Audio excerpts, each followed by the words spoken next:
Earlier said in our program that, of course, this segment is very important also as it's talking about the talk of the millennium, which is the artificial intelligence. Artificial intelligence, of course, is going to dominate not only our lives, but our policies, our economies, our cultures, everything. How are we going to deal with it? Should we be in full recognition of certain elements? Yes, and we should be taught and educated well, because it is a two-sided weapon. In short, we have with us right here in the studio, to save our time, because we have too many questions on us on our part. We have with us right here in the studio Dr. Islam Tharwat, and he is a professor of engineering and computer science. Good morning, Dr. Tharwat. Good morning. Thanks for hosting. Exactly, give us a definition of the artificial intelligence. What exactly, not a simple one, but the current, the modern one, the artificial intelligence? Well, we could deal with this matter as two parts. The first part was the most people recognize now, like, but some applications of the AI, like ChatGPT. ChatGPT is not the AI, by the way. Let us call it an application. It's one of the AI applications. It's the same way we can differentiate between the computer technology. We have computers and we have some applications.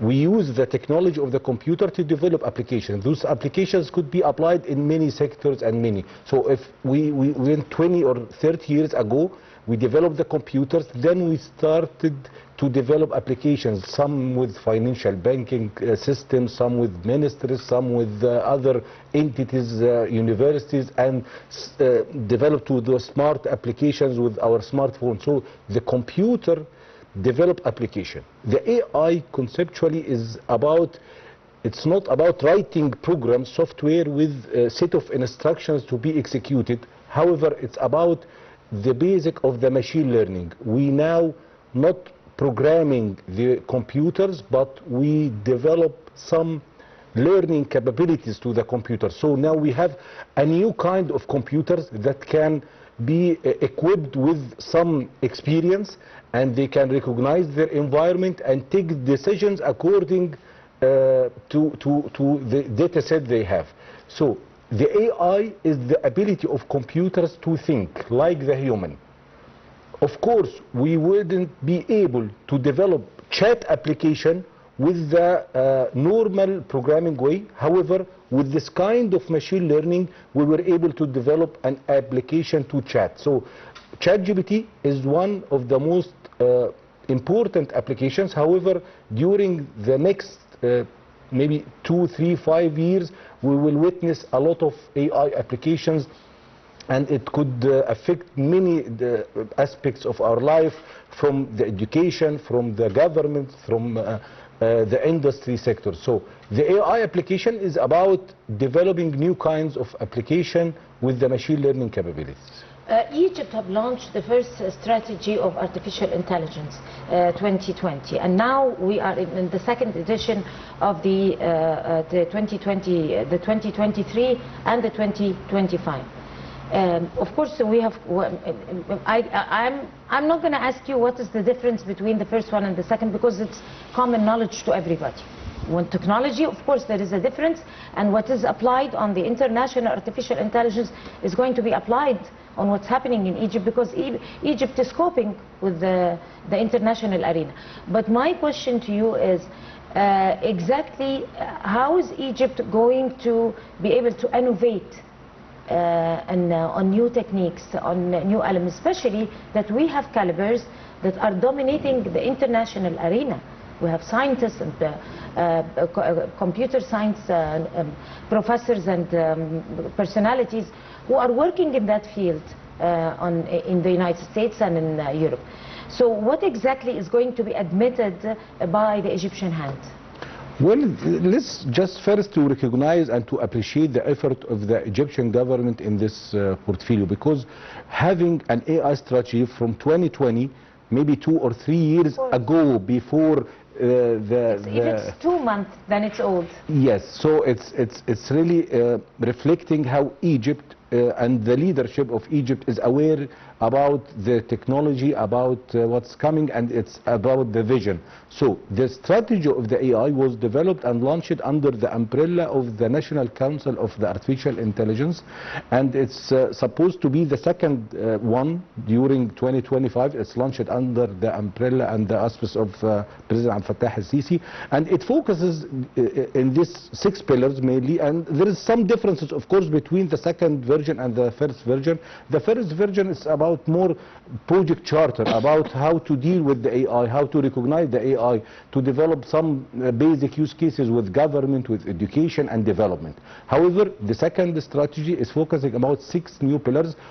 2 or 3 of them is more related with the innovation part, because we are focusing about the talent, about the capacity building program, and to develop ecosystem for the AI with the industry, with the government, with the academic part. So integrating all the pillars together in order to provide some like AI invention and to attract investment with the AI, especially we know that the AI market around the globe is very huge, with billions of dollars, and this is great opportunity for Egypt to position itself as one of the leaders, at least in the Middle East.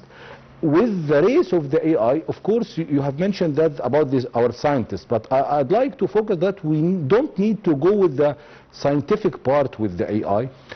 Personally, I would prefer to go to the application part.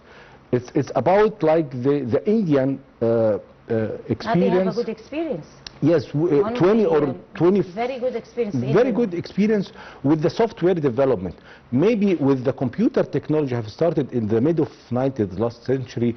It's about the technology from US. Most of the technology vendors and technology providers and the institutions, maybe in different like Santa Clara, like Silicon Valley, with all the global and the mega vendors of technology with network database and also. However, the India government was focusing about developing some skills to their youth and to provide them with and to equip them with the capability to develop applications and software.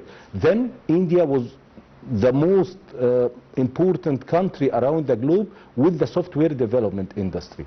So I think that we need to focus in Egypt. We have great opportunity, especially that we have the youth, we have the mindset, we have the capability of being a leader in we know the culture, we know our local challenges. Even though there are some efforts are being done now in Europe, America, and of course China, but realizing our local challenge, our local environment, and adapting this technology and tailor it and to provide local solutions, that's something important, and we can work into. This is the innovation here. The innovation is about find a problem and to develop new solution based on emerging technology or new technology.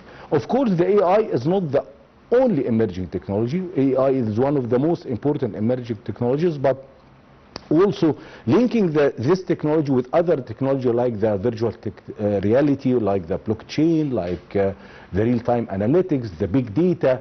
Of course, having this ecosystem with integrating all the resources in Egypt, and also to link these resources with international efforts, I think this is really important and of vital importance to position Egypt as one of the leaders in the Middle East. Talking about mentioning Egypt as one of the leaders in this particular field, how does this national strategy reflect our ambitions to become the leaders? I mean, we have targets like establishing a national sustainable industry for artificial intelligence, and we did establish a sustainable industry. But what does it require when we establishing that industry? What exactly are the priorities? What are the requirements in order that we could be the leaders like India, for example? I think to have, it's about the strategies. This is why it's really important to have this strategy. I remember one of the most common quotes: strategy without tactics is the slowest route to the victory. Strategy without tactics is the slowest route to the victory, but tactics without a strategy is the defeat before the noise.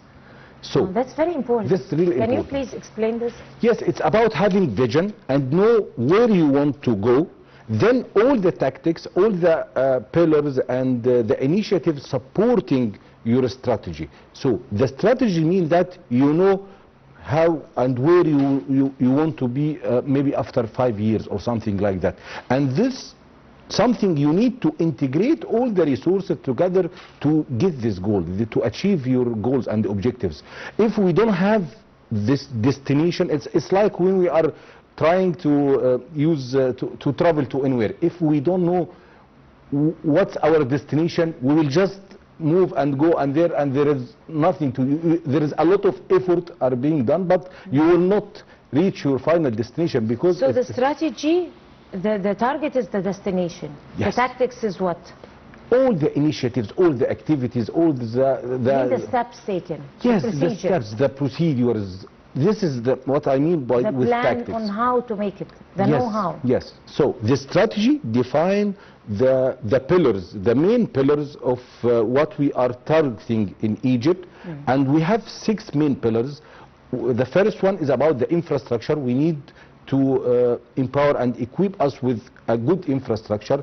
That's maybe there is a pillar with data, the other pillar with the talent, maybe the 4th pillar with capacity building programs and the ecosystem. So having this kind of vision and to integrate all the pillars together is of vital importance to be one of the leaders. The people need to realize that it's not about talking about AI and doing some activities. What's the outcomes? Is there any real product or company from Egypt is realized globally as one of the leaders? You know the technology is, I don't know to mention specific vendors, but if we hear about some global companies, it's not about Egypt and it's not about all the Arabic countries, by the way. We hear the technology from US, from China. We need to have our own companies, our own products, our own technology. This is something really important. The AI will be a very challenging if we don't realize how to think, how's the output. Personally, I have 2 daughters. They told me that, Dad, why you still Google? We need to use ChatGPT. They ask ChatGPT now, but we don't trust the answers from ChatGPT. It could be biased, it could be misleading, it could change our history, our facts. This is really important to be there. Change our identity. Our identity.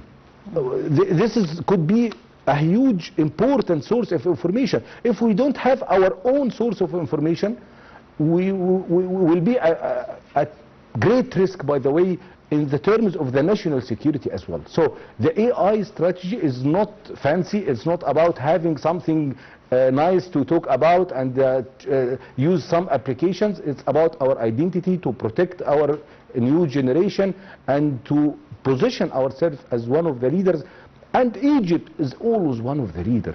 During centuries, during the history, we have all the required resources to be that. But we just need maybe to collaborate together, to integrate. But then I can ask you, how exactly in that case could Egypt develop the linguistics national competitive models, notably of course in Arabic? How could that be established? This is a huge project, and there is a lot of effort in this pillar, especially from some new initiatives under the umbrella of the AI strategy. It's one of them, I think it's about the National Applied Innovation Center. They are working to develop some use cases to develop LLMs for Egypt, and to have some use cases with the Ministry of Health, with Ministry of Agriculture, and doing this. This is a long journey. It requires a lot of resources. It requires a lot of training. ChatGPT was developed as one of the greatest large language models, and it was trained for maybe 2 or 3 or 4 years with huge amount of data. So having this is really important, but we can rely on other models. We can rely on small language models. We don't need to focus only on this hard part. We can use some other tools and techniques that develop AI applications that could be utilized easily, and maybe it's like short-term plan to have some products, some real products that could improve our productivity, to as well help the employees to do their tasks in a more easier and short time. So we can focus on the LLMs and development of the robust and accurate AI, which is very hard, but we can also try to have some short-term plans to do something on the ground more quickly and more easily. Exactly. And at this note, of course, Dr. Islam Tharwat, you are a professor of engineering and computer science. We'd like to thank you so much for this valuable information. Thank you for coming to the Practice Show.